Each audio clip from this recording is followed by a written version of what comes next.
Terima kasih Mirsa, masih bersama kami di seputar Bali. BPJS Ketenagakerjaan BP Jam Sostek menyerahkan data nomor rekening pekerja untuk gelombang terakhir kepada Kementerian Ketenagakerjaan pada Rabu 30 September lalu.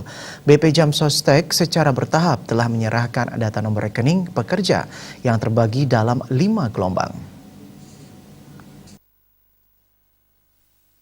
Direktur Utama BP Jam Sostek Agus Susanto mengatakan, sebelumnya telah menyampaikan total 11,8 juta data pekerja peserta BP Jam Sostek yang terbagi dalam 4 gelombang.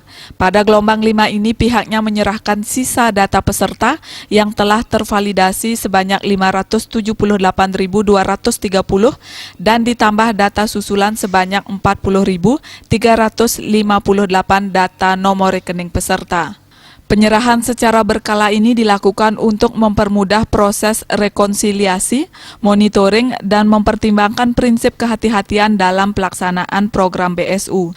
Jadi total data peserta yang lolos validasi dan sesuai dengan kriteria Permenaker diserahkan berjumlah total 12.418.588 data pekerja.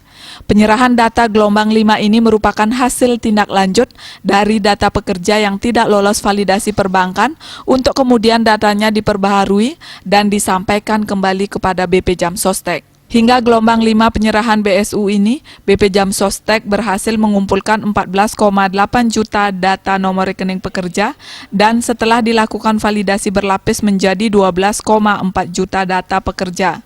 Terdapat 1,8 juta data yang dinyatakan tidak sesuai dengan kriteria yang diatur dalam Permenaker nomor 14 tahun 2020. Selain itu juga terdapat sekitar 600.000 data yang tidak berhasil dikonfirmasi ulang.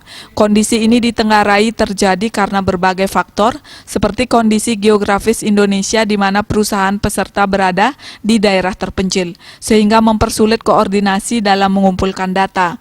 Selain koordinasi, kepemilikan rekening bank bagi pekerja di daerah terpencil juga menjadi salah satu faktor yang mempengaruhi. Terlebih penerimaan gaji disinyalir masih dibagikan secara manual. Selain itu, Agus mengindikasikan permasalahan klasik terkait pelaporan data upah oleh perusahaan juga masih terjadi.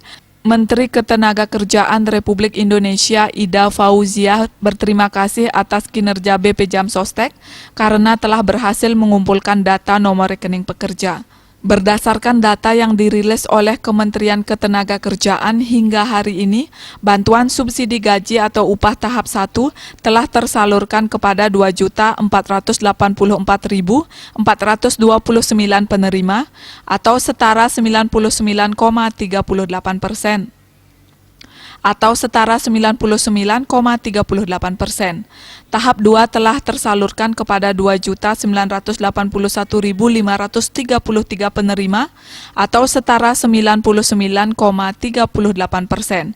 Tahap 3 tersalurkan kepada 3.476.122 penerima atau setara 99,32%. Dan tahap 4 telah tersalurkan kepada 1.836.177, sementara untuk tahap 5 sedang dalam proses untuk penyaluran dana hingga ditransfer ke rekening pekerja. Sementara itu, Deputi Direktur BP Jam Sostek Wilayah Bali, Nusa Tenggara, dan Papua, Denny Yulian mengatakan, program BSU tersebut merupakan bentuk kepedulian pemerintah kepada pekerja di tengah pandemi COVID-19.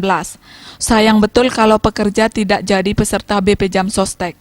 Bentuk kepedulian pemerintah untuk memberikan BSU ini sekaligus menjadi satu nilai tambah sebagai peserta BP Jam Sostek. Suardika Bisnis Bali melaporkan.